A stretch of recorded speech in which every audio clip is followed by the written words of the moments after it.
Magandang araw po sa inyong lahat. Mga minamahal naming taga-subaybay ng Boses ng Pagmamahal, sana ay nasa mabuti kayong kalagayan sa oras na ito. Ako po si Clara at kasama niyo akong muli upang buksan ang pintuan ng puso at pakinggan ang mga kwentong nagbibigay kulay, nagbibigay aral at nagpaparamdam sa atin ng tunay na kahulugan ng pagmamahal. Sabi nila, ang pamilya raw ay dugo at karne.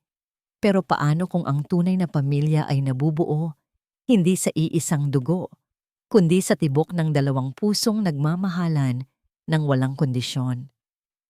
Ngayon, samahan niyo akong silipin ang isang kwentong susubok sa paniniwala nating iyan. Isang kwentong puno ng pag-ibig, sakripisyo at laban ng isang ama para sa kanyang mga anak. Magnanakaw, magnanakaw ka, Isko Reyes. Nalaglag ang hawak ni Isko na pamingwit. Umalingaw-ngaw ang matinis na boses sa tahimik na umaga ng nabotas, mas matalim pa sa hangin mula sa dagat. Nilingon niya ang babaeng naglalakad palapit, isang babaeng may formal na damit. Ngunit ang bibig ay walang patumangga. Namilog ang mata ni Isko.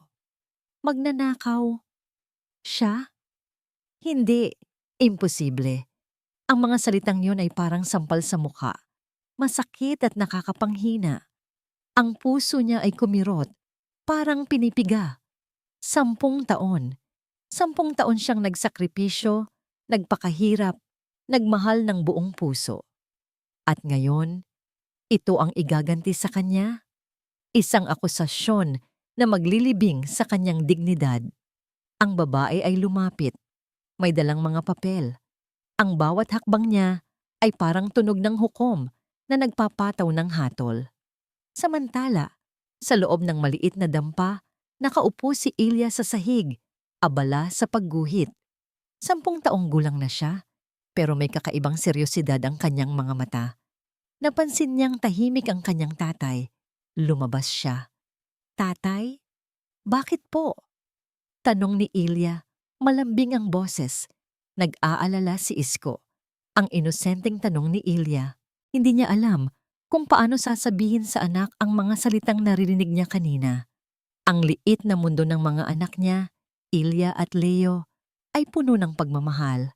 Ngunit ngayon, may nagbabanta na sirain iyon. Naramdaman niya ang malamig na simoy ng hangin sa balat. Ngunit mas matindi ang lamig sa kanyang puso. Naalala niya ang gabing iyon. 10 taon na ang nakakaraan. Ang malakas na ulan. Ang 2 paslit sa loob ng kahon. Ang kanilang mahinang iyak. Sila, ang kanyang buhay. Ang kanyang dahilan para mabuhay. Hindi ka karapat-dapat maging ama. Sigaw ng babae. At inihagis ang mga papel sa paanan ni Isko. Ang mga batang yan, sa amin yan. Ibalik mo sila. Napaurong si Isko. Sa amin? Sila, Ilya at Leo. Sa kanila? Hindi maintindihan ni Ilya ang mga salita. Ngunit ramdam niya ang galit sa boses ng babae. Kumapit siya sa hita ni Isko. Tatay. Nag-angat ng tingin si Isko at tiningnan ang mga mata ng babae. Walang bakas ng awa, puro paghamak. Napapikit siya. Sumakit ang batok niya sa tindi ng pagkabigla. Bakit? Saan siya nagkamali? Nang gabing iyon, matapos maghapunan, pinatulog ni Isko si Ilya at Leo. Hinintay niyang makatulog ang dalawa, pagkatapos ay umupo siya sa tabi ng papag. Pinagmasdan niya ang mahimbing nilang pagtulog, ang maliliit nilang bibig na bahagyang nakabukas. Inabot niya ang kamay niya at dahan-dahang hinaplos ang buhok ni Ilya. Pagkatapos ay si Leo. Ang mga kamay niyang sanay sa paghila ng lambat, ngayon ay puno ng pag-aalaga. Parang kahapon lang nang makita niya sila. Hindi pa niya alam kung ano ang pangalan nila. Ngayon, malaki na sila. Ama, bulong ni Ilya sa kanyang pagtulog habang hinahanap ang kamay ni Isko. Naramdaman ni Isko ang init ng palad ng kanyang anak. Isang patak ng luha ang bumagsak sa kanyang pisngi. Ama. Ang pinakamataas na titulo na natanggap niya sa buhay. At ngayon, may gustong kumamkam yon. Kinabukasan, habang patungo si Isko sa palengke, may humarang sa kanyang dadaanan. Isang matangkad na lalaki, nakasuot ng itim na suit, may dalang makapal na sobre. Ang mukha nito ay walang emosyon. Isko Reyes, sabi ng lalaki, na tila binibigkas ang pangalan niya na may bahid ng pagkasuklam.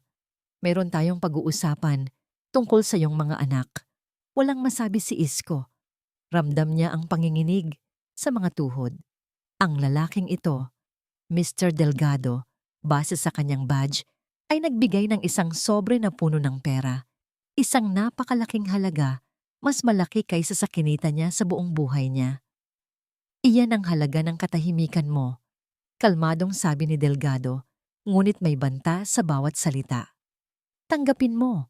Kalimutan mo ang mga batang yon. Sila ay bahagi ng pamilya Alcaraz.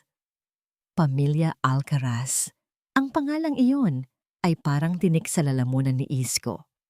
Alam niya ang Alcaraz, ang mga may-ari ng pinakamalaking pabrika ng delata sa Maynila. May-ari ng ospital at ng napakaraming negosyo. Mga taong kailanman ay hindi niya mapapantayan. Hindi ko po sila ibibenta. Malumanay ngunit mariing sagot ni Isko. Nanginginig ang kanyang tinig, ngunit ang loob niya ay buo. Hindi po sila gamit. Ngumisi si Delgado. Isang maralitang mangingisda ang tumatanggi sa ganoong kalaking halaga? Ano ang alam mo sa pagpapalaki ng mga bata? Saan mo sila patutulungin? Sa paghila ng lambat? May pangungutya sa kanyang boses. Hindi mo ba naiisip ang kinabukasan nila? Kami, mabibigyan namin sila ng edukasyon, magandang buhay. Lahat ng hindi mo kayang ibigay. Bawat salita ni Delgado ay tumatagos sa puso ni Isko. Totoo, ano nga ba ang maibibigay niya? Isang maliit na dampa? Hindi niya kayang bilhan ang mga anak niya ng mamahaling laruan. Hindi niya kayang ipadala sila sa mga pribadong paaralan. Pero binigyan niya sila ng pagmamahal ng isang pamilya.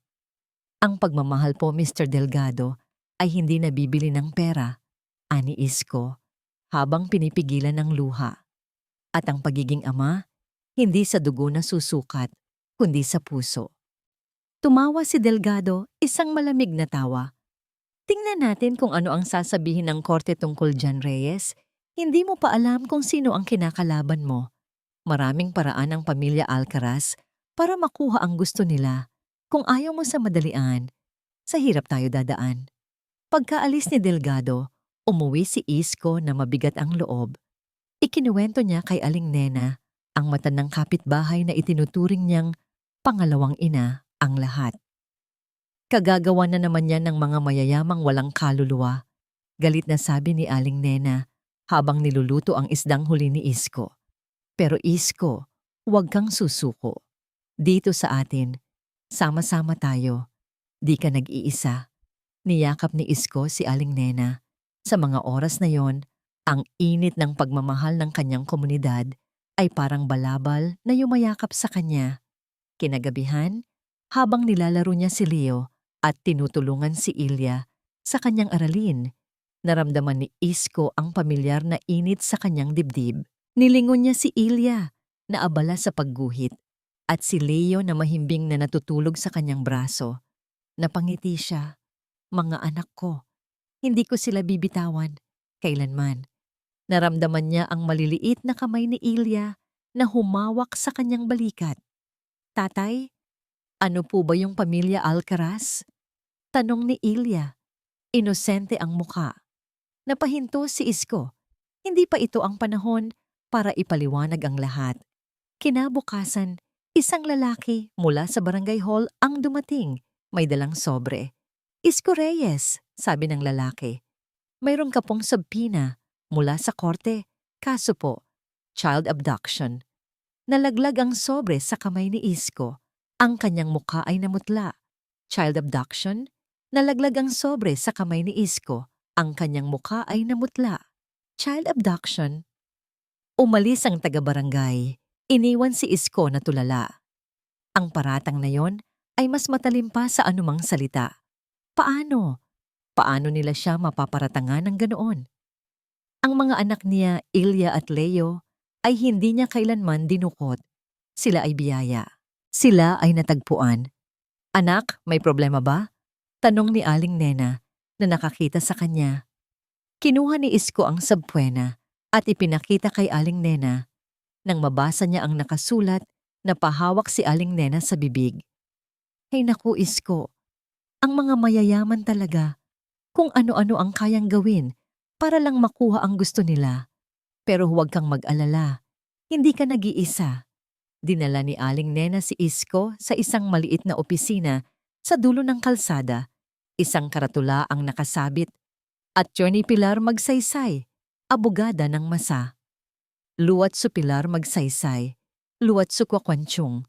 Pagpasok nila, bumungad sa kanila ang isang babae. Matalino ang tindig, ngunit may mainit na ngiti. Si Attorney Pilar Magsaysay. Magandang umaga po, bati ni Pilar habang inaanyayahan silang umupo. Ikinuwento ni Isko ang lahat, mula sa pagkakita niya kina Ilya at Leo, hanggang sa pagdating ng pamilya Alcaraz at ang kaso ng child abduction. Habang nagsasalita si Isko, seryosong nakikinig si Pilar. Minsan ay sumusulat sa kanyang notepada. Ang kanyang mga mata ay nagpapakita ng pagkaunawa at pag-aalala. Malaking kaso po ito, Ginoong Isko, ani Pilar matapos marinig ang buong kwento. Pamilya Alcaraz, may koneksyon sila sa mga politiko at mayayamang negosyante. Pero may kakaiba rito. Nagtataka si Isko. Ano po ang ibig niyo pong sabihin? Ang pag-abandon ng bata, napakabigat na krimen, paliwanag ni Pilar. Kung sila ang tunay na magulang, bakit nila iniwan ang mga bata? At bakit ngayon lang sila nagpakita? May mas malalim pa rito kaysa sa simpleng paghahanap ng anak. Sinimulan ni Pilar ang kanyang investigasyon. Una niyang pinuntahan ang ospital ng Alcaraz. Ang lugar na yon ay nagmistulang isang fortress.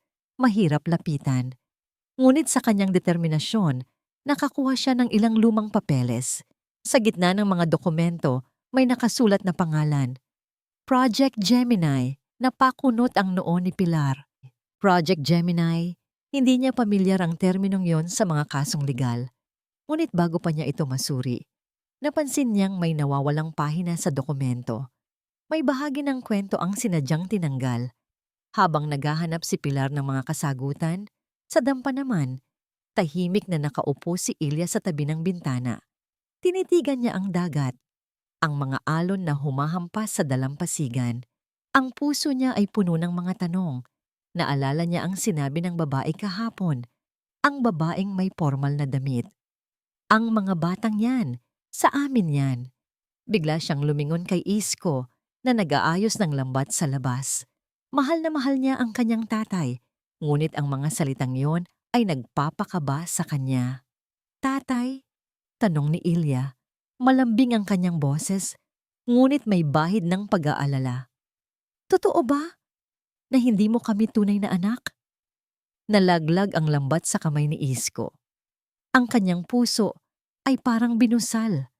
Ang inosenteng tanong ng kanyang anak ay parang patalim na tumusok sa kanyang kalooban. Hindi siya makasagot. Ang kanyang lalamunan ay tila ba nabarahan. Tatay? Tanong ni Ilya. Malambing ang kanyang boses, ngunit may bahid ng pag-aalala. Totoo ba na hindi mo kami tunay na anak? Nalaglag ang lambat sa kamay ni Isko. Ang kanyang puso ay parang binusal. Ang inosenteng tanong ng kanyang anak ay parang patalim na tumusok sa kanyang kalooban. Hindi siya makasagot.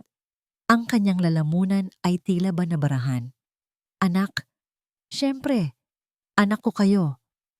Mahinang sagot ni Isko habang pilit nang ngumingiti. Nilapitan niya si Ilya at hinawakan ang kamay nito. Sino ang nagsabi sa iyo niyan? Nag-iwas ng tingin si Ilya. Wala po. Narinig ko lang po kayo. Tsaka yung babae kahapon. Hindi siya nagsabi ng totoo. Hindi niya binanggit ang matamis na ngiti ng isang babaeng taga-syudad na lumapit sa kanya habang naglalaro siya sa dalampasigan. Nagbibigay ng candy at mga kwento tungkol sa tunay niyang pamilya. Mas lalong kumirot ang puso ni Isko. Nagsimula na sila. Ang mga Alcaraz. Hindi lamang sa korte, kundi sa mismong isip at puso ng kanyang anak. Kinabukasan, habang nasa eskwela si Ilya, isang matamis ang ngiti ng isang babae ang lumapit sa kanya. "Hello, Ilya.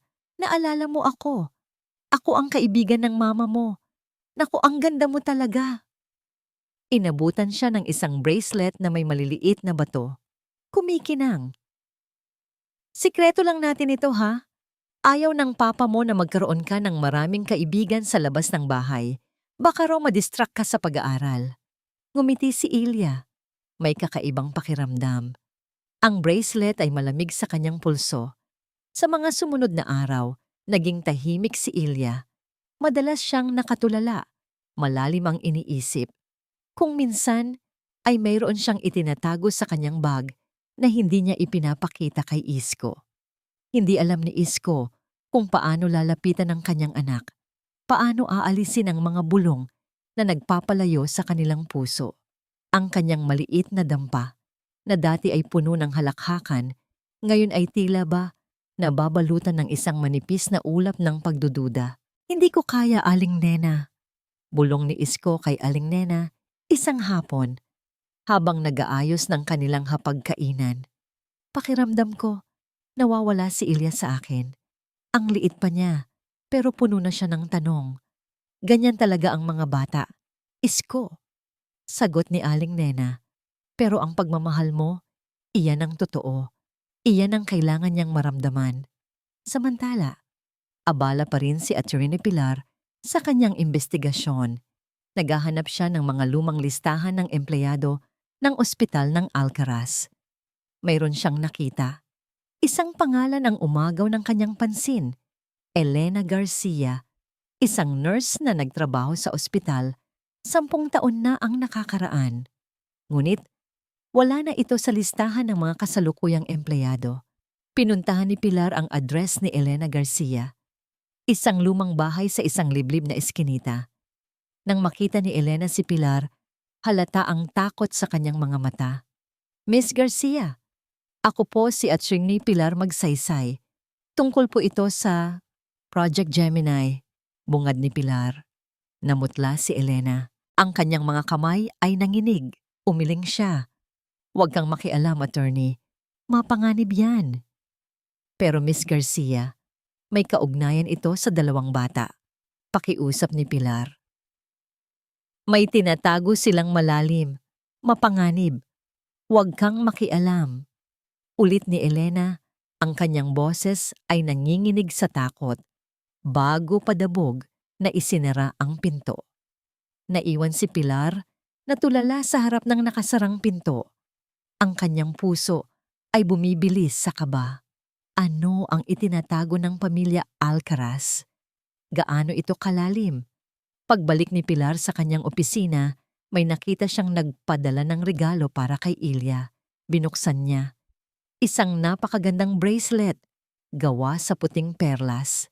Hindi iyon ang simpleng bracelet na karaniwan sa mga batang tulad ni Ilya. Napakunot ang noo ni Pilar. Hindi siya makapaniwala.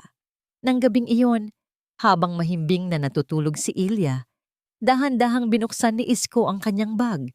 Nakita niya ang isang panyo at sa ilalim nito, ang isang kumikinang na bracelet, gawa sa puting perlas. Ang kanyang puso ay parang binusal, alam na niya. Nang gabing iyon, habang mahimbing na natutulog si Ilya, dahan-dahang binuksan ni Isko ang kanyang bag. Nakita niya ang isang panyo at sa ilalim nito, ang isang kumikinang na bracelet, gawa sa puting perlas. Ang kanyang puso ay parang binusal. Alam na niya. Hindi ito ordinaryong regalo. Hindi ito galing sa kung sino man. Ito ay galing sa mga taong gustong agawin ang kanyang mga anak.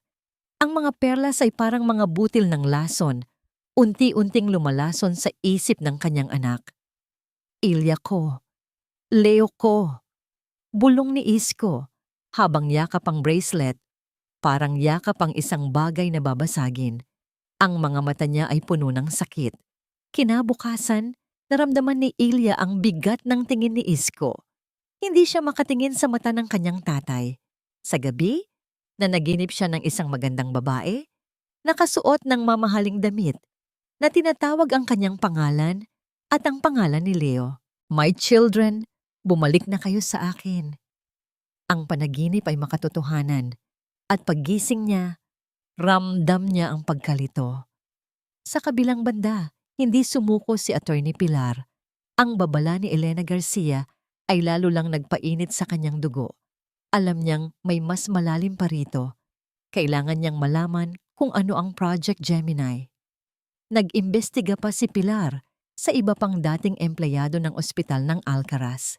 Karamihan ay tumatanggi o takot magsalita. Ngunit sa huli, may isang matandang janitor na malapit na sa pagreretiro ang naglakas loob na kausapin siya sa isang liblib na karinderya. Project Gemini attorney? Nako, wag mo na yan alamin. Delikado yan, sabi ng janitor habang palingalinga sa paligid. Mga batang ginagamit sa medical tests, secretly, hindi alam ng mga magulang. Tapos, may kambal, binalot sa lumang kumot, may utos na itapon para daw walang bakas. Namilog ang mata ni Pilar. Itapon? Tumango ang janitor. Ang kanyang mukha ay puno ng takot. Parang basura dahil may sakit daw ang isang kapatid. Kailangan ng spare parts. Kaya itinago. Ang tiyan ni Pilar ay kumulo. Lumilitaw ang isang malaking krimen. Isang pamilyang handang itapon ang sarili nilang dugo para lang sa kapakanan ng isa pa nilang anak at para sa kanilang reputasyon. Hindi pa natatapos ang kanilang usapan nang biglang pumasok ang dalawang lalaki, nakasuot ng itim, sa karinderya. Agad na nagpaalam ang janitor na tila nakakita ng multo. Umalis si Pilar. Alam niyang sinusundan siya. Ngunit sa bawat hakbang, lalo siyang nagiging determinado. Hindi ito tungkol sa pera o posisyon. Ito ay tungkol sa buhay at karapatan ng dalawang inosenteng bata. Nang gabing iyon, habang nagtuturo si Isko kay Ilya tungkol sa mga isda, biglang nagring ang telepono ni Isko. Isang hindi pamilyar na numero. Sumagot si Isko. Isko Reyes, sabi ng isang tinig, malamig at autoritatibo. Oras na para lisanin mo ang lupang iyan. Binili na namin ang buong lugar. Bukas ng umaga, darating ang mga tauhan namin para i-demolish ang dampa mo. Malaking problema ka sa amin. Nanigas si Isko. Demolish? Ang dampa niya? Ang bahay nila? Pero, wala po kaming ibang pupuntahan. Gulat na sabi ni Isko. Hindi namin problema yan. Ang problema mo ay kung saan ka pupunta. Huwag kang magmatigas, Isko. Para sa kapakanan ng mga anak mo, sabi ng tinig at ibinaba ang telepono. Nanginginig ang mga kamay ni Isko, ang mga Alcaraz. Hindi sila nagbibiro. Kinabukasan, isang maliit na truck ang huminto sa harap ng dampa ni Isko. May mga lalaking bumaba, may dalang mga gamit sa pagdemolish. Dali na tay, umuwi na tayo. Niyakap ni Ilya si Isko, ang kanyang mukha ay puno ng takot. Sa mga mata ni Ilya, nakita ni Isko ang pagkabigo at pagdududa. Wala na ba tayong bahay, tatay? Tanong ni Ilya. Ang kanyang boses ay nanginginig. Ang tanong na yon ay parang tinidor na tumutusok sa puso ni Isko. Wala na ba tayong bahay, tatay? Tanong ni Ilya. Ang kanyang boses ay nanginginig. Ang tanong na yon ay parang tinidor na tumutusok sa puso ni Isko, ang kanyang anak. Ang bahay na ito, ang lahat ng pinaghirapan niya. Sasayangin lang ba ng mga Alcaraz?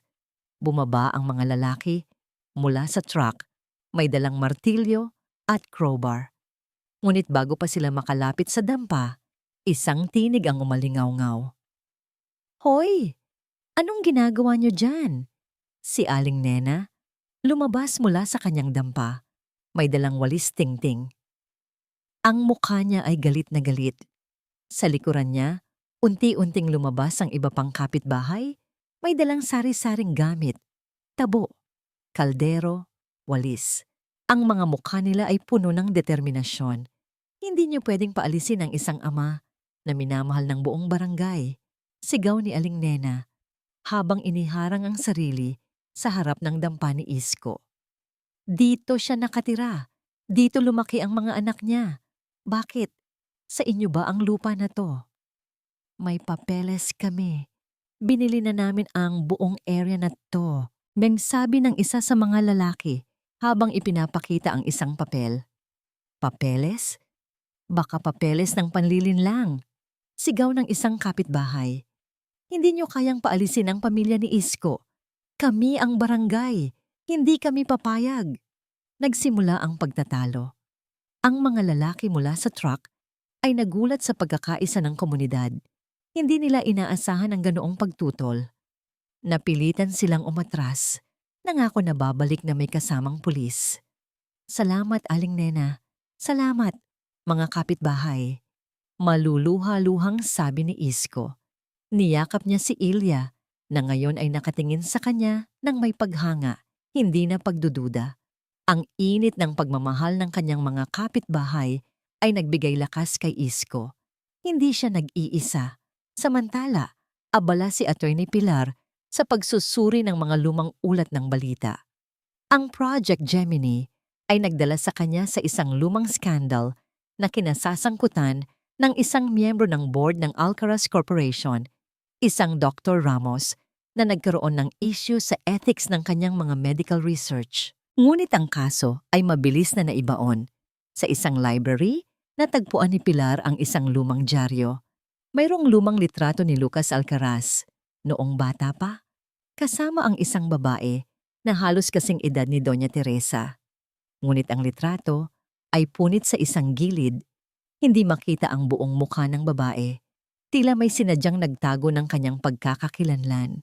May connection ba ito sa Project Gemini? Sino ang babaeng ito? Sa kanyang opisina, biglang nagring ang telepono ni Pilar. Hindi niya kilala ang numero. Sumagot siya. Attorney Magsaysay, bulong ng isang tinig, parang mula sa malayo. Lucas. Alcaraz. Siya ang susi. Hanapin mo ang mga lumang hard drive. Sa bodega ng lumang ospital. Nagitla si Pilar. Isinulat niya agad ang address. Ngunit bago pa siya makapagtanong, ibinaba na ang telepono. Si Lucas Alcaraz? Ang anak ng mga Alcaraz? Ano ang papel niya sa lahat ng ito? At bakit niya tinutulungan si Isko? Hindi na nag-aksaya ng oras si Pilar. Alam niyang bawat segundo ay mahalaga. Kailangan niyang hanapin ang lumang bodega na yon. Attorney Magsaysay? Bulong ng isang tinig, parang mula sa malayo. Lucas Alcaraz. Siya ang susi. Hanapin mo ang mga lumang hard drive sa bodega ng lumang ospital. Isinulat ni Pilar ang address. Nanginginig ang mga kamay. Lumang bodega. Midnight. Alam niyang delikado ito. Ngunit ang pag-asang makahanap ng ebidensya para kay Isko at sa mga bata ay mas matimbang kaysa sa takot. Samantala, sa isang mamahaling ospital, tahimik na nakahiga si Lucas Alcaraz sa kanyang kama. Ang kanyang katawan ay mahina dahil sa sakit, ngunit ang kanyang isip ay gising na gising. Ang mga balita tungkol sa kaso ng child abduction na isinampa ng kanyang sariling pamilya ay patuloy na bumabagabag sa kanya. Naalala niya ang mga kwento ng mga magulang niya, ang kahihiyan na dulot ng kanyang sakit, ang solusyon na kailangan. Ngunit ang tunay na sakit ay hindi sa katawan niya, kundi sa kanyang kaluluwa. Alam niyang mayroon siyang mga kapatid, kambal. Narinig niya ang mga bulong, ang mga sikreto. Noong mga nakaraang buwan, lihim siyang nagpadala ng mga tauhan para hanapin ang mga bata. Gusto niyang makita kung sino ang mga kambal na yon, ang mga itinapon para lang sa kanya. Nakita niya ang litrato ni Isko, kasama sina Ilya at Leo. Nakita niya ang pagmamahal sa mga mata ni Isko, isang pagmamahal na kailanman ay hindi niya naramdaman mula sa kanyang sariling mga magulang. Hindi ko ito kayang gawin, bulong niya sa sarili. Hindi niya kayang mabuhay sa kapahamakan ng iba. Nag-type si Lucas ng isang maikling text message at ipinadala sa isang matapat na driver ng kanilang pamilya na matagal nang kinukonsidera niyang kaibigan. Ang text ay naglalaman ng address at oras. Nang gabing iyon, lumabas si Pilar patungo sa lumang bodega. Ang lugar ay madilim at tahimik, tanging ang tunog ng hangin ang maririnig. Naramdaman niya ang kaba sa kanyang dibdib, may panganib. Pagdating niya sa bodega, nakita niyang nakabukas ang isang bahagi ng pintuan. Mayroong ilaw sa loob. Nag-ingat si Pilar sa pagpasok. Ang bodega ay puno ng mga lumang kahon, alikabok, at sirang kagamitan. Nang makita niya ang mga bookshelf na puno ng lumang hard drive, lumiwanag ang kanyang mga mata. Ito na, ang ebidensya. Habang kinukuha niya ang mga hard drive, biglang may narinig siyang yabag. Mayroong ibang tao sa loob. Nagulantang si Pilar. Nagtago siya sa likod ng malaking kahon. Nakita niya ang isang anino na kumaripas ang takbo palabas ng bodega. Sino yon? Paglabas niya mula sa pinagtataguan, nakita niya ang isang bagay na kumikinang sa sahig. Isang maliit na USB drive. Kinuha niya ito. Mainit pa. Tiyak na galing sa taong tumakas. Samantala, sa dampa ni Isko, abala si Ilya sa panonood ng telebisyon. Mayroong balita tungkol sa pamilya Alcaraz. Nakita niya si Doña Teresa at Don Vicente nakangiti sa kamera. Ang mga anak namin ay napakabait, sabi ni Doña Teresa habang pinipigilan ang kanyang luha. Namimiss namin sila araw-araw. Sana ay makabalik na sila sa amin. Napakunot ang noo ni Ilya. Ang boses ni Doña Teresa ay parang boses ng babae sa kanyang panaginip. At ang mga salita, bakit sila naiwan kung miss na miss sila? Ang bracelet sa kanyang pulso ay tila ba nagningning. Sila ba ang tunay naming mga magulang, tatay? Tanong ni Ilya habang nakatingin kay Isko. Hindi na ito isang tanong ng pagdududa, kundi isang tanong ng pagkalito at kaunting sakit. Ang kanyang mga mata ay parang dalawang basong puno ng luha. Napansin ni Isko ang pagbabago sa tono ng anak.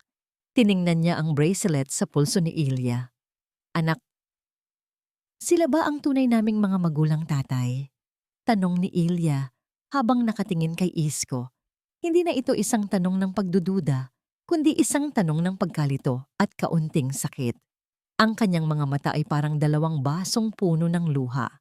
Hindi agad nakasagot si Isko. Ramdam niya ang sakit sa boses ng anak. Ang mga bulong at panlilinlang ay nagsimulang magpakita ng epekto. Pinisil niya ng mahina ang kamay ni Ilya. Ang mahalaga, anak, ay kung sino ang nagmamahal sa inyo. At iyan ang ako. Ngunit ang mga salita ay hindi sapat para burahin ang pagkalito sa isip ni Ilya. Kinabukasan, araw na ng pagliliis. Ang korte ay puno ng tao. Mga reporter, miyembro ng media, at mga kapitbahay mula sa barangay na dumating upang suportahan si Isko. Dumating si Isko kasama si Attorney Pilar.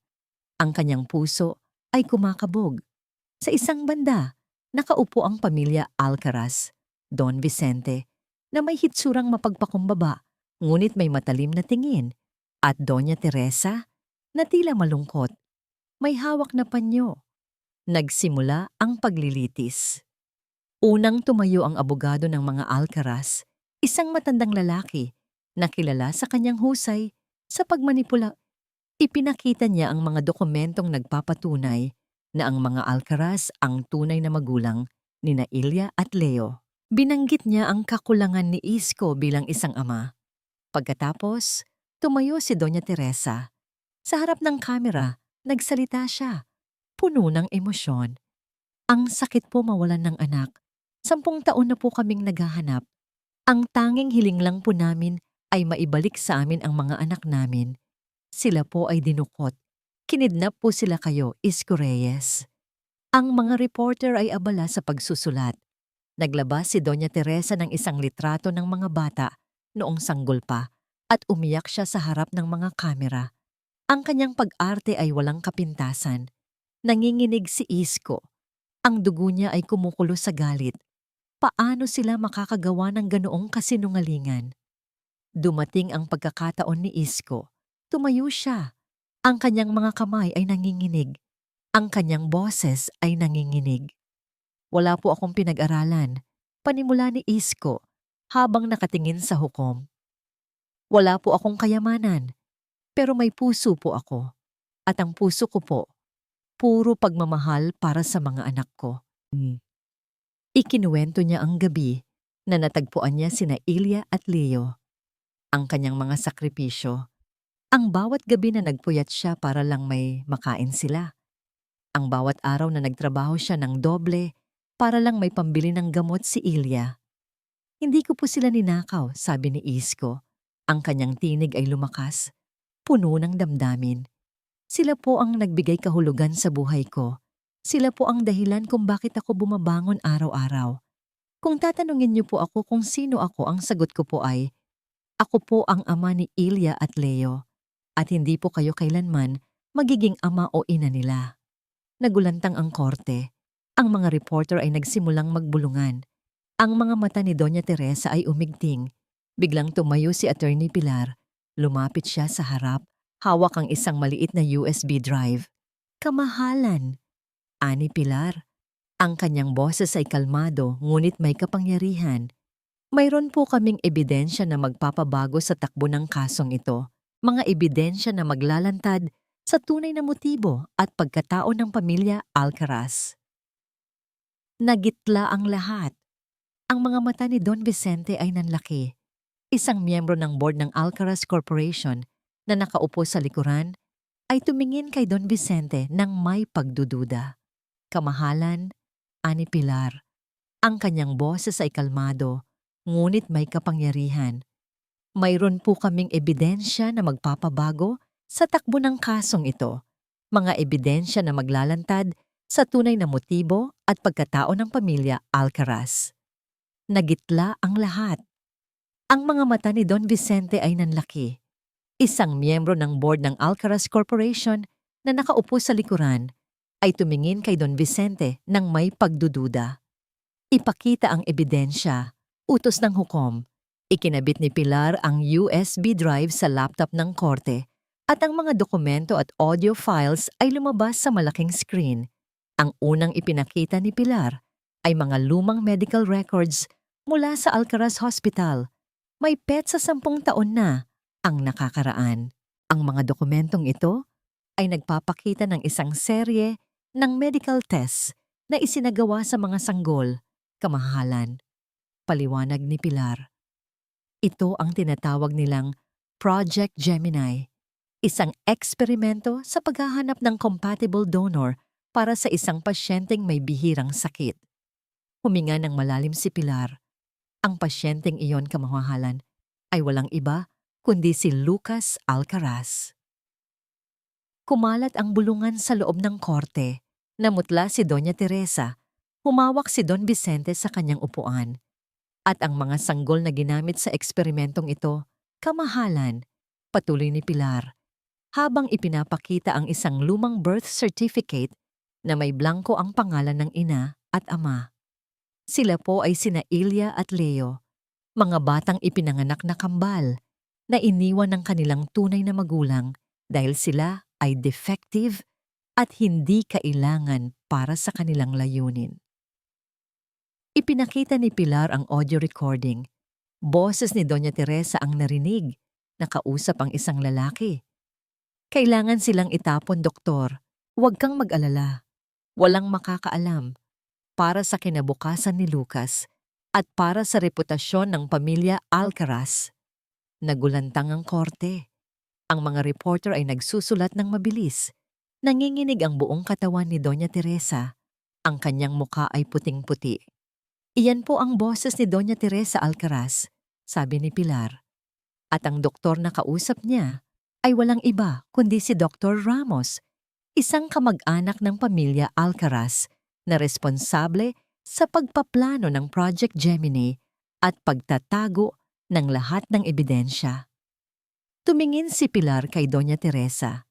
Ang mga batang ito, kamahalan, ay itinapon hindi dahil sa sila ay defective, kundi dahil sila ay spare parts. At dahil sa kahihiyan na dulot ng kanilang kapanganakan na walang planong pagbubuntis. Sinungaling, gawa-gawa lang yan. Sigaw ni Doña Teresa habang tumatayo, ngunit ang kanyang boses ay nanginginig. Ang kanyang branded na bag ay nalaglag sa sahig. Gawa-gawa? Tanong ni Pilar at ipinakita ang huling ebidensya, isang series ng mga litrato na nagpapakita ng mga transaksyon ng pera mula sa Alcaraz Corporation patungo sa mga taong nagtatrabaho sa Navotas na may layuning manmanan at manipulahin sina Ilya at Isko. Sa huling bahagi ng recording, mayroong isang boses ng lalaki. Malakas, ngunit may bahid ng sakit. Ito ay boses ni Lucas Alcaraz. Sila po ang mga kapatid ko. Hindi sila spare parts. Biglang umubo si Lucas Alcaraz na nakaupo sa likuran ng korte at lumabas ang dugo sa kanyang bibig. Nagulantang ang lahat. Agad siyang dinala ng mga nurse palabas ng korte. Kamahalan, ani Pilar, habang nakatingin sa hukom, ang kanyang mga mata ay puno ng pagdedetermina. Malinaw na ang pamilya Alcaraz ay hindi lamang nag-abandon ng mga bata, kundi nagplano rin ng isang krimen laban sa dignidad ng tao at sa batas ng medical ethics. At ngayon, ipinagpapatuloy pa rin nila ang panlilinlang. Tumingin ang hukom kay Don Vicente at Doña Teresa. Ang kanyang mukha ay seryoso. Ipinagpapaliban ng sesyon. Kailangan naming pag-aralan ang mga ebidensya. Ngunit, malinaw na marami pang kailangan ilantad. Nagulantang ang lahat. Ang mga mata ng hukom ay tumingin kay Isko nang may malalim na pag-unawa. Si Lucas, bago siya tuluyang mawala sa paningin, ay muling lumingon kay Isko. Ang kanyang mga mata ay puno ng pahiwatig, paghingi ng tawad at pasasalamat. Tumingin ang hukom kay Don Vicente at Doña Teresa. Ang kanyang mukha ay seryoso. Ipinagpapaliban ng sesyon. Kailangan naming pag-aralan ang mga ebidensya. Ngunit, malinaw na marami pang kailangan ilantad. Nagulantang ang lahat. Ang mga mata ng hukom ay tumingin kay Isko ng may malalim na pag-unawa. Si Lucas, bago siya tuluyang mawala sa paningin, ay muling lumingon kay Isko. Ang kanyang mga mata ay puno ng pahiwatig, paghingi ng tawad at pasasalamat. Pagkatapos ng paglilitis, agad na bumalik si Pilar sa opisina para suriin ang natitirang bahagi ng USB drive. May isang hidden file. Binuksan niya. Ito ay isang video recording. Sa video, nakita niya si Lucas Alcaraz. Matamlay. Ngunit malinaw ang boses. Hindi ko ito kayang itago pa. Panimula ni Lucas. Alam kong malaki ang kasalanan ng pamilya ko. Ang mama ko, ginawa nila yan para sa akin. Pero ayoko. Ayokong mabuhay sa pagkuha ng buhay ng mga kapatid ko na hindi ko man lang nakilala o minahal. Ikinuwento ni Lucas ang kanyang paghahanap, ang kanyang pagsubaybay kina Ilya at Leo mula sa malayo, ang kanyang pakikipag-ugnayan sa driver ng pamilya para sa mga impormasyon, ang kanyang lihim na pagbibigay ng impormasyon kay Pilar. Ang video ay nagtapos sa kanyang pakiusap. Hustisya para kina Ilya at Leo at para sa tatay Isko. Kinabukasan, nagpatuloy ang paglilitis. Ang korte ay mas marami pang tao, mas maraming media, ang balita tungkol sa Project Gemini, at ang video ni Lucas ay kumalat na parang apoy. Pagkatapos ng ilang oras ng pagtatanong at pagtalakay, muling tumayo ang hukom. Batay sa mga ebidensyang iprinisinta at sa dami ng mga saksi, ang korte ay may desisyon. Nanginginig ang mga kamay ni Isko. Ang kanyang puso ay halos lumabas sa kanyang dibdib. Nilingon niya si Ilya at Leo na nakaupo sa tabi ni Aling Nena. Hawak-hawak nila ang kamay ng matanda, ngunit ang kanilang mga mata ay nakatingin sa kanya. Ang pamilya Alcaraz, patuloy ng hukom, Ang kanyang boses ay malinaw at matatag. Nahaharap sa mga kasong may kinalaman sa child abandonment, medical malpractice, at attempted child abduction. Ang lahat ng transaksyon sa nabutas upang manipulahin si Isko Reyes at si Ilya Reyes ay maituturing na pangingikil. Nagulantang ang pamilya Alcaraz. Namutla si Don Vicente. Napasubsob sa kanyang kamay si Doña Teresa. Ang kanilang maskara ay tuluyan ng nabagsak. At tungkol naman sa petisyon para sa custody ng mga bata, sabi ng hukom at tiningnan si Isko. Ang korte ay kinikilala ang matinding pagmamahal at sakripisyo ni Ginoong Isko Reyes para kina Ilya at Leo. Ang tunay na magulang ay hindi lamang ang nagbigay ng buhay, kundi ang nagbigay ng pagmamahal, ng tahanan at ng kinabukasan. Ang korte ay naniniwala na ang pinakamabuting kapakanan ng mga bata ay manatili sa piling ng kanilang ama. Nagtaasan ang mga tao sa loob ng korte, pumalakpak at naghiyawan. Ang mga reporter ay nagsusulat. Napaiyak si Isko. Hindi siya makapaniwala. Hawak niya ang mga anak niya. Hawak niya ang kanyang pamilya. Mabilis siyang tumakbo patungo kina Ilya at Leo. Niyakap niya sila ng mahigpit. Ang kanyang mga luha ay umaagos sa kanilang buhok. "Tatay!" Sigaw ni Ilya habang umiiyak din. Niyakap niya si Isko ng mahigpit. "Alam ko na po. Ikaw ang tunay naming ama." Tumingin si Isko kay Ilya, ang kanyang anak. Ang mga bulong at pagdududa ay nawala na. Ang pagmamahal ang nanalo. Sa isang sulok ng korte, si Lucas Alcaraz na matamlay ay nakatingin sa kanilang tatlo. Isang ngiti ang sumilay sa kanyang mga labi. Isang ngiti ng pagtubos. Isang ngiti ng kapayapaan. Ang korte ay naniniwala na ang pinakamabuting kapakanan ng mga bata ay manatili sa piling ng kanilang ama. Nagtaasan ang mga tao sa loob ng korte, pumalakpak at naghiyawan. Ang mga reporter ay nagsusulat. Napaiyak si Isko. Hindi siya makapaniwala. Hawak niya ang mga anak niya. Hawak niya ang kanyang pamilya. Mabilis siyang tumakbo patungo kina Ilya at Leo. Niyakap niya sila ng mahigpit, ang kanyang mga luha ay umaagos sa kanilang buhok. "Tatay!" Sigaw ni Ilya habang umiiyak din. Niyakap niya si Isko ng mahigpit. "Alam ko na po. Ikaw ang tunay naming ama." Tumingin si Isko kay Ilya, ang kanyang anak. Ang mga bulong at pagdududa ay nawala na. Ang pagmamahal ang nanalo. Niyakap din niya si Leo na nakangiti at humahawak sa kanyang leeg. Ang tatlo, nagyakap ng mahigpit sa gitna ng korte na puno ng tao. Ang larawang iyon ay naging simbolo ng pag-asa at pagmamahal. Sa isang sulok ng korte, si Lucas Alcaraz na matamlay ay nakatingin sa kanilang tatlo. Isang ngiti ang sumilay sa kanyang mga labi. Isang ngiti ng pagtubos. Isang ngiti ng kapayapaan. Naramdaman ni Don Vicente at Doña Teresa ang bigat ng kanilang pagbagsak. Ang kanilang pangalan, na dati ay simbolo ng kapangyarihan at yaman, ngayon ay naging kasing kahulugan ng kahihiyan at katiwalian. Ang kanilang mga negosyo ay nagsimulang gumuho. Ang kanilang reputasyon ay tuluyan ng nasira. Ang hiya ay mas mabigat kaysa sa anumang parusa. Niyakap ni Attorney Pilar si Isko. "Nanalo tayo, Ginoong Isko. Nanalo ang hustisya." "Salamat, Attorney. Maraming salamat," sagot ni Isko habang humihikbi.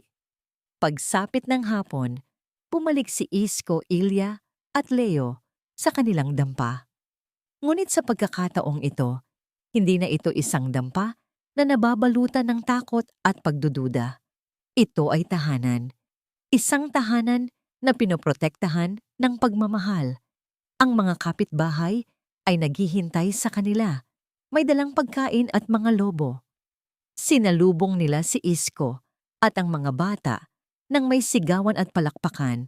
Ang buong barangay ay nagdiwang. Isang mini fiesta ang naganap sa harap ng dampa ni Isko. simbolo ng pagkakaisa at pagmamahalan. Ama! Sigaw ng mga kapitbahay habang ipinupukpok ang mga kamay sa balikat ni Isko. Sa loob ng dampa, tahimik na inilabas ni Ilya ang bracelet na gawa sa perlas. Tinitigan niya ito ng matagal. Pagkatapos ay inabot kay Isko. Ayoko na po nito, tatay, sabi ni Ilya. Malambing ang kanyang boses. Mas gusto ko po ang mga singsing na gawa sa shell na ginawa niyo po para sa akin. Ngumiti si Isko. Kinuha niya ang bracelet at dahan-dahang inilagay sa bulsa ng kanyang pantalon. Hindi niya ito itatapon. Ito ay magiging paalala sa kanya ng laban na kanilang pinagdaanan. Tiningnan ni Ilya ang kanyang tatay. Salamat po, tatay. Salamat po at hindi niyo kami iniwan. Hinawakan ni Isko ang kamay ni na Ilya at Leo. Hindi ko kayo kailanman iiwan, mga anak ko. Kayong dalawa ang buhay ko. Ang araw ay unti-unting lumulubog sa dagat ng nabutas, nagbibigay ng gintong kulay sa kalangitan. Ang tunog ng mga alon ay parang musika. Ang simoy ng hangin ay parang yakap. Si Isko, Ilya at Leo ay nakaupo sa labas ng kanilang dampa, magkakasama, nakatingin sa dagat. Ang kanilang buhay ay puno ng pagsubok, ngunit ngayon, sila ay magkasama, mas matatag kaysa kailanman. Ito ay simula ng isang bagong kabanata. Ito ang kanilang bagong simula. Model, dạ vâng, đây là fan kết, epilogue của câu chuyện được viết theo đúng các yêu cầu và quy tắc đã thống nhất. Epilogue, ang walang hanggang pagmamahal, Tinyu Vinkyu. 3 taon na ang lumipas. Sa pampang ng Navotas, ang dampa ni Isko ay hindi na kasing liit at kasing gugulo ng dati. Ito ay inayos at pinaganda ng mga kapitbahay, isang simbolo ng pagkakaisa at pagmamahal. Si Isko Reyes, na dati ay isang maralitang mangingisda, ay naging isang huwaran sa kanilang komunidad. Patuloy siyang nangisda, ngunit ngayon, may mas malalim na kahulugan ang bawat hila ng lambat. Si Ilya at Leo ay lumaki ng malusog, matalino, at punong-puno ng pagmamahal. Hindi na sila nagtatanong tungkol sa kanilang tunay na magulang. Para sa kanila, si Isko ang kanilang tanging ama. Ang kwento ng kanilang pamilya ay hindi na isang sikreto, kundi isang kwentong nagbibigay inspirasyon. Tatay, tapos na po ang assignment ko? Sigaw ni Ilya habang tumatakbo papalapit kay Isko na nag-aayos ng kanyang lambat.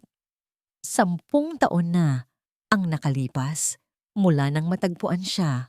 Ngayon, 13 taong gulang, si Ilya ay isang dalagita na, puno ng buhay. Tumawa si Isko at niyakap si Ilya. Magaling anak, halika, kain na tayo. Kasama ni Leo, na ngayon ay 13 taong gulang din, kumain sila ng hapunan sa labas ng dampa habang pinapanood ang paglubog ng araw. Ang simple nilang hapunan ay mas masarap pa sa anumang handaan sa malalaking bahay.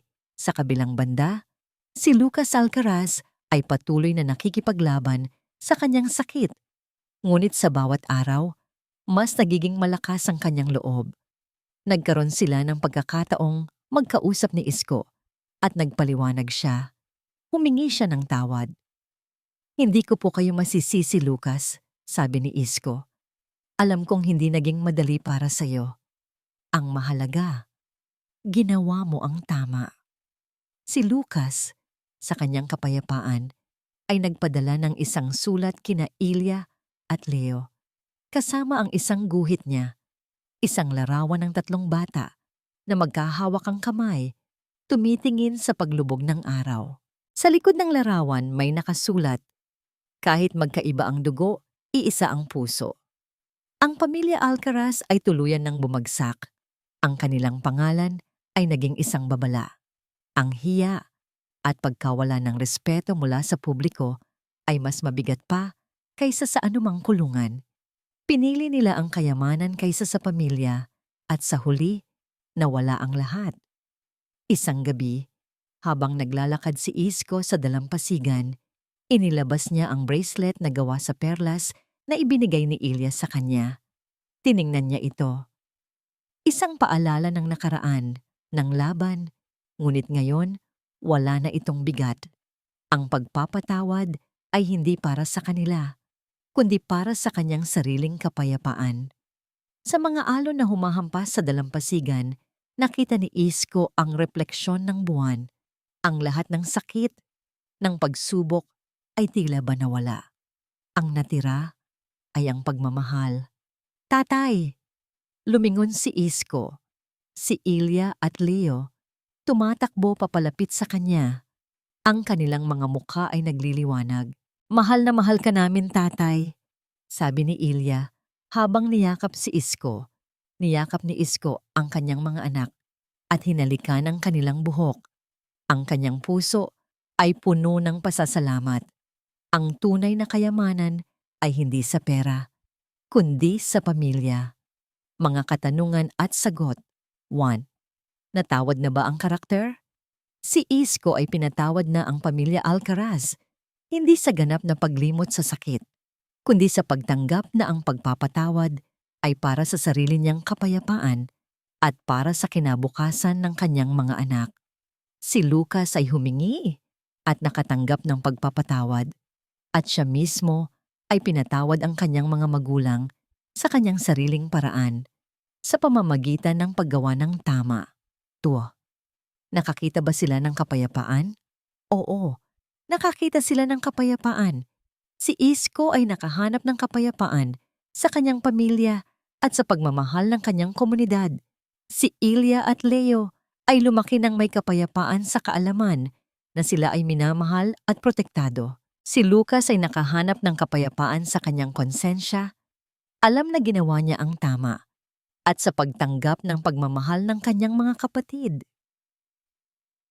Anong aral ang naiwan sa mga manonood? Ang kwento ay nag-iiwan ng aral na ang tunay na pagmamahal ay hindi nabibili ng pera o sinusukat sa dugo, kundi sa sakripisyo, sa pagbibigay ng puso, at sa pagtatanggol sa mga mahal mo sa buhay. Ito ay isang paalala na ang kapangyarihan ng komunidad at ang kabutihan ng puso ay mas matimbang kaysa sa anumang kayamanan o posisyon. Ang pagpapatawad at pagtubos ay laging posible, at ang pag-asa ay laging nariyan, kahit sa gitna ng pinakamadilim na pagsubok. Ang kanyang puso ay puno ng pasasalamat.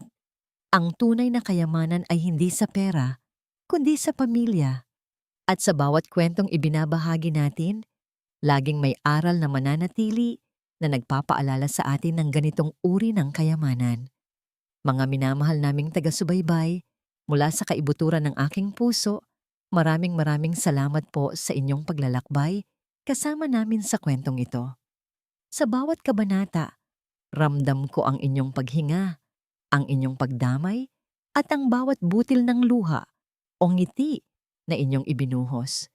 Hindi naging madali ang paghabi ng bawat salita, lalo na sa mga eksenang sumubok sa puso ni Isko. Ang kanyang pagdududa, ang kanyang sakit, nang maramdaman ang paglayo ng anak. Ngunit sa bawat pagsubok, lalo kong nakita ang liwanag ng pag-asa. Ang kwentong ito ay hindi lamang likha ng imahinasyon. Ito ay hango sa diwa ng mga Pilipinong patuloy na lumalaban, nagmamahal, at nagpapatawad sa kabila ng lahat.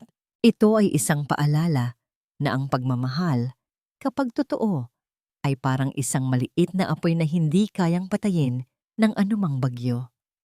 Ito ay isang butil ng pag-asa na kapag itinanim sa tamang lupa, ay magbibigay ng masaganang ani. Ang bawat karakter, bawat desisyon ay sumasalamin sa ating pagiging tao, ang ating mga kahinaan at ang ating taglay na lakas. Ngunit pagkatapos pakinggan ang kwento ni Isko, kung ikaw ang nasa posisyon niya, paano mo haharapin ang ganitong pagsubok? Kaya mo bang patawarin ang mga taong nagdulot ng sakit o ipaglalaban mo pa rin ang iyong karapatan hanggang sa huli? Inaanyayahan ko kayong ibahagi ang inyong mga saloobin at damdamin sa comment section sa ibaba. I-like ang video na ito kung ito ay nakapukaw sa inyong puso at i-share sa inyong mga kaibigan at pamilya upang mas marami pa ang makarinig ng kwentong ito.